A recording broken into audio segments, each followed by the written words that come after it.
kí ló ṣẹlẹ̀ kí ló dé tó fi wá ń kòrò ojú? Kí ló ṣẹlẹ̀ kí ló dé tó fi wá ń lejú?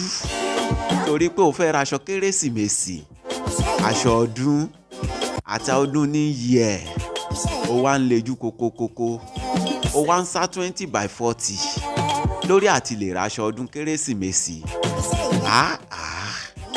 Má bẹ̀rù, sórí apọ̀ tó jẹ́ pé àti ẹ̀ tí ì ra aṣọ ọdún, eléyìí tó jẹ́ pé ti kérésìmesì gan àti ìrówó tá a fi rà, ká má wàá sọ̀rọ̀ tọdún New Year. Ìwọ nìkan kọ́ ló jẹ́ pé ò tiẹ̀ tí ní àǹfààní àti ra aṣọ ọdún. A dẹ̀ tún wá pọ̀ tó jẹ́ pé àtún ní oore ọ̀fẹ́ tó jẹ́ pé a tiẹ̀ máa wọṣọ ọdún yẹn pàápàá. Tó bá tiẹ̀ wá jẹ́ pé a wá rówó fi rà gan, ẹ jẹ́ a máa dúpẹ́ f'Ọlọ́run.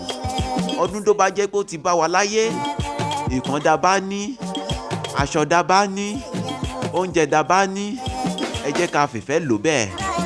A dẹ̀ dúpẹ́ f'Ọlọ́run ọba Aláwùrábí.